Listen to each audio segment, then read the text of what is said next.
Hello everyone, আসসালামু আলাইকুম। প্রিয় শিক্ষার্থী বন্ধুরা, আশা করছি তোমরা ভালো আছো।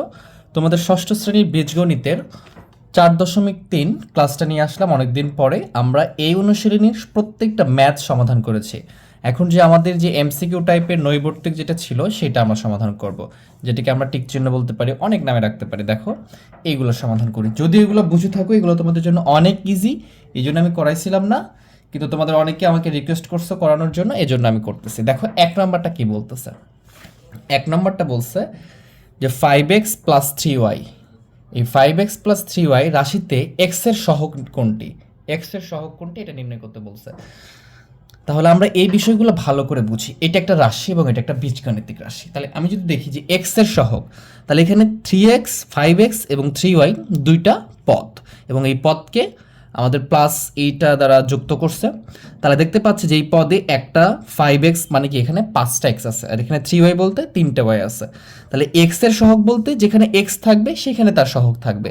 তাহলে অবশ্যই y আছে, তার মানে এখানে x এর সহগটা থাকবে না। তাহলে x কোথায় আছে? এখানে আছে। x কত আছে? x, তার সাথে কত আছে? 5, তার 5x। তাহলে x এর সাথে বা x এর পাশে যেটা থাকে, যে সংখ্যাটা থাকে, সেটাই x এর সহগ। তাহলে আমরা বলতে পারি 5x+3y রাশিতে x এর সহগ হচ্ছে, x এর পাশে আছে 5, তাহলে x এর সহগ হচ্ছে 5। তাহলে কোথায় আছে দেখো, এখানে 8, 5x, 3y এগুলো হবে না, তাহলে 5। তাহলে আমাদের অ্যান্সারটা হচ্ছে গ নাম্বার। তাহলে আশা করি তোমরা বুঝছো।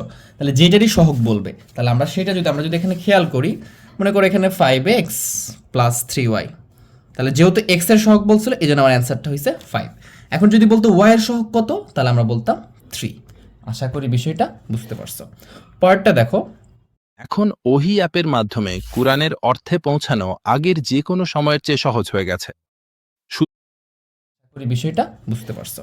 পরেরটা দেখো, 2 নম্বরটা বলতেছে যে x এর 3 গুণ, x এর কয় গুণ? x এর 3 গুণ এবং y এর দ্বিগুণের সমষ্টি নিচের কোনটি?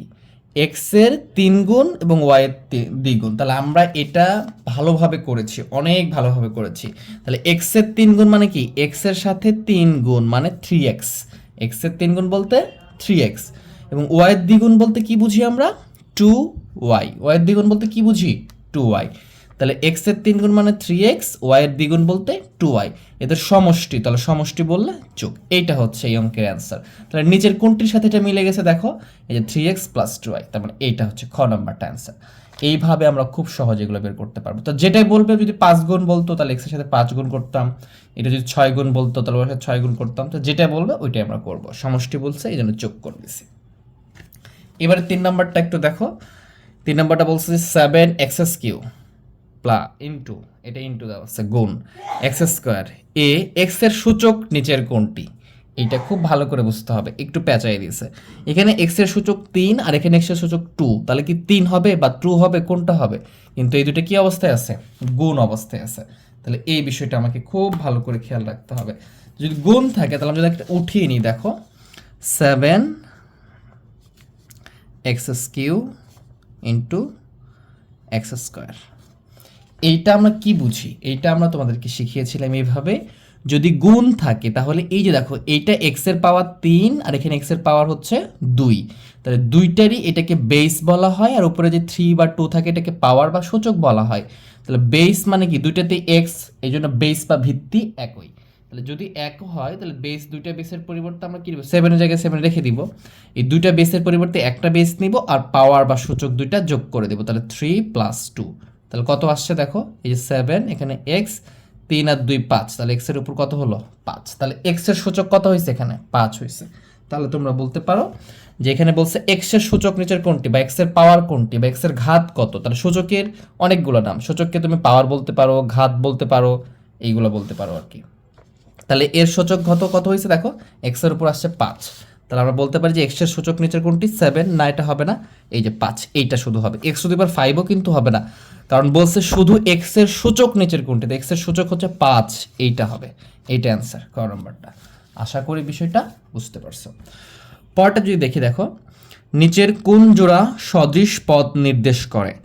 নিচের কোন জোড়া সদৃশ পদ নির্দেশ করে? সদৃশ বলতে কি বুঝি বলো? সদৃশ মানে কি? সদৃশ বলতে আমরা যেটা বুঝি সেটা হচ্ছে একই রকম। যদি একই রকম, এখন কোনটা একই রকম হবে? তাহলে একই রকম হবে আমাদের চলকগুলো, মানে A B C D X Y, এইগুলো যদি একই রকম হয় তাহলে আমরা সেটাকে সদৃশ জোড়া বলতে পারবো। যদি ক নাম্বারটা থেকে চেক করব কোন জোড়া সদৃশ, মানে একই রকম। এইখানে খেয়াল করো 2 আর 7 এটা কিন্তু ম্যাটার করে না সদৃশের ক্ষেত্রে। সদৃশের ক্ষেত্রে ম্যাটার করে এই যে চলক এক্স আর এখানে এক্স ওয়াই আছে, তাহলে মিলে নাই। দেখো এখানে শুধু এক্স আছে আর এখানে এক্স ওয়াই আছে, তাহলে এক্স ওয়াই আর এক্স কি একই রকম বলো? একরকম না, তার মানে এটা হবে না, এটা রং আনসার। পরটা যদি দেখি, এইখানে দেখো -3 7 এটা কোনো ম্যাটার করে না, এক্স ওয়াই চলক ম্যাটার করে সদৃশ হওয়ার জন্য। তাহলে এক্স আর ওয়াই আছে এখানে, একটা এক্স একটা ওয়াই, আর এখানে দেখো এক্স স্কোয়ার ওয়াই মানে কি দুইটা এক্স একটা ওয়াই, তাহলে এখানে একটা এক্স একটা ওয়াই আর এখানে দুইটা এক্স একটা ওয়াই, তাহলে কি মিল হইলো বলো? ওয়াই ওয়াই মিলছে, কিন্তু এখানে একটা এক্স ছিল আর এখানে দুইটা এক্স, এক্স স্কোয়ার মানে কি দুইটা এক্স, এক্স স্কোয়ার ওয়াই আর এখানে এক্স ওয়াই, তার মানে এটাও সদৃশ নয়, তার মানে এটা অ্যান্সার রং। এরপর যদি এটা দেখি, এটা দেখো এখানে 3 আর -7 এটা ম্যাটার করে না, আমি তোমাকে বলে দিচ্ছি, এটা দেখবে না তোমরা সদৃশের ক্ষেত্রে, শুধু চলক দেখবা। এইখানে দেখো এক্স স্কোয়ার, এখানেও x square, x square x square x square x square, মানে এখানে মিলে গেছে। দেখো এখানে 3x স্কোয়ার, এখানে -7 এক্স স্কোয়ার, তো চলক এখানে এক্স স্কোয়ার এখানে এক্স স্কোয়ার, একই রকম চলক, তার মানে আমরা এটা হচ্ছে আমাদের সদৃশ পথ, এটা অ্যান্সার আমাদের। এখানে খেয়াল করো এখানে এক্স স্কোয়ার ওয়াই মানে দুইটা এক্স একটা ওয়াই, আর এখানে একটা এক্স দুইটা ওয়াই, তার মানে এখানেও মিল নাই, তার মানে এইটা হচ্ছে আমাদের অ্যান্সার। আশা করি বিষয়টা বুঝতে পারছো। যদি পরেরটা দেখো তোমরা, 5 নম্বরটা কি বলতেছে? 5 নম্বরটা বলছে যে এম স্কোয়ার -7 রাশিটিতে, এটা একটা রাশি, এখানে যদি মাইনাস এম এর মান যদি -6 হয়, এম ইকুয়াল টু -6 বলতে এম এর মান -6, রাশিটির মান কত? তাহলে এই রাশিটির মান কত? তাহলে এই যে এম এর জায়গায় তুমি -6টা বসাই দিবা। দেখো আমি তোমাদেরকে একটা সলিউশন করে দেখাচ্ছি। তাহলে আমরা এই যে এম স্কোয়ার -7টা লিখে ফেললাম, এম স্কোয়ার -7 লিখেছি। আচ্ছা লিখলাম, এখন এম এর মান হচ্ছে -6, তাহলে এই যে দেখো এখানে ইকুয়াল দিয়ে এম এর জায়গায় কি বসাবা? -6 দিবা। এই যে এম ইকুয়াল টু -6, এম এর জায়গায় -6 দিয়ে তারপর স্কোয়ার আছে না, স্কোয়ার দিবা, মাইনাস হবে কত? 7। এখন -6 এর উপর স্কোয়ার করলে কত হয় বলো তো?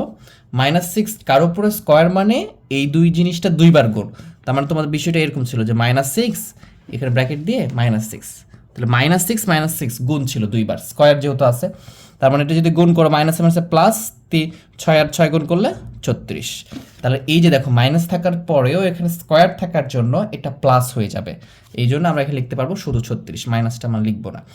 এখান থেকে একটা জিনিস খেয়াল রাখতে পারো, যদি ভেতরে মাইনাস থাকে এবং পাওয়ার যদি জোড় থাকে 2 4 6, তাহলে ওটা অটোমেটিক প্লাস হয়ে যাবে, ঠিক আছে?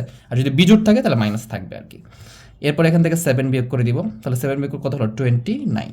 তাহলে এই রাশিটার এই মানটা বসিয়ে মান আসছে কত? 29। এখন দেখো কোথায় 29 আছে, এখানে দেখো 36 13 -29 এটা +29, তাহলে আমাদের মান তো আসছে +29, তার মানে আমাদের এটা অ্যান্সার। কোনটা অ্যান্সার? এইটা। আশা করি বুঝতে পারছো বিষয়টা। এরপরে খেয়াল করো a - b থেকে b - a বিয়োগ করলে বিয়োগফল কত হবে? খুবই ইজি, খুবই ইজিলি আমরা এগুলো করতে পারবো। এখানে যদি দেখি যে a - b বলছে, তাহলে a - b, এখান থেকে কি বলছে? b - a বিয়োগ করবা, তাহলে দেখো এখান থেকে যেটা আছে সেটা উঠে ফেলো, সদৃশভাবে উঠাই, তাহলে আমার b - a আছে, তাহলে a এর নিচে a লিখবো, তাহলে এটার চিহ্ন থাকে বাম পাশে, তাহলে a এর পাশে কি আছে? মাইনাস চিহ্ন, তাহলে -a, আর b এর পাশে কোনো চিহ্ন নাই, তাহলে প্রথমে কি থাকে? প্লাস থাকে, +b। এই দুটো কি করতে বলছে? বিয়োগফল। তার বিয়োগ করতে হলে কি করতে হয়? চিহ্নগুলো চেঞ্জ করে দিতে হয়। তাহলে এখানে দেখো মাইনাস আছে, তো মাইনাসটা এখানে কি হবে? প্লাস হবে, এখানে প্লাস দিব আর এখানে মাইনাস দিব, বুঝছো? তাহলে এইটা প্লাস এটাও প্লাস, এই যে মাইনাস চিহ্নটা কাউন্ট করা যাবে না বিয়োগের ক্ষেত্রে, এখন প্লাস কাউন্ট করতে হবে। বিয়োগ যোগ করলে কি করতাম? আমরা এইভাবে নর্মালি যোগ করতাম, আর বিয়োগের সময় চিহ্নটা, নিচের চিহ্নটা কি হয়ে যায়? চেঞ্জ হয়ে যায়, এবং ওইটাই কাউন্ট করতে হয় নিচেরটার সাথে, পদের সাথে। তাহলে এখানে প্লাসে এটাও প্লাসে, তাহলে কত হচ্ছে? 2a, এখানে মাইনাসে এটাও মাইনাসে, তাহলে কত হলো? -2b। দুটা মাইনাস হলে কি হয়? যোগ হয়, চিহ্নটা মাইনাস হবে, তাহলে দেখো কি হলো? এখানে আসছে 2a - 2b, 2a - 2b কোনটার সাথে মিলে গেছে? এই যে দেখো 2a - 2b এটার সাথে মিলে গেছে, তাহলে আমাদের অ্যান্সার কোনটা? এইটা। এরপরে দেখো আমাদের এখানে আছে যে x² + 3 x² - 2 -2x² + 1, রাশি তিনটির যোগফল কত? এই তিনটে রাশি যোগ করলে কত হবে? তাহলে আমাকে আগে যোগ করে দেখতে হবে, তাহলে তো আমরা অ্যান্সারটা বের করতে পারবো। তাহলে দেখো আমরা এটা যোগ করে দিচ্ছি, আমি তোমাদেরকে উঠিয়ে নিচ্ছি। দেখো আমি এটা উঠিয়ে নিছি, x² + 3 x² - 2 -2x² + 1, এই যে দেখো এইটা একটা রাশি, এইটা তিনটা রাশির যোগফল নির্ণয় করতে বলছে, তাহলে আমরা এটাকে যোগ করে দিব। যোগ করে দিলে কি হবে? এগুলো যোগ করবো, এক্স স্কোয়ার একটা, এখানে একটা এক্স স্কোয়ার, তাহলে 2x স্কোয়ার, এটা -2x স্কোয়ার, তাহলে কি এই 2x স্কোয়ারের সাথে এই 2x স্কোয়ার কি হবে, কেটে যাবে। এখানে খেয়াল করো 3 প্লাস 1 প্লাস, তাহলে 3 আর 1 যোগ করলে কত হবে 4, 4 থেকে 2 বিয়োগ করলে কত হবে 2, তাহলে আমাদের অ্যান্সার আসছে কত, শুধু 2, তাহলে আমাদের অ্যান্সার হলো এটা 2।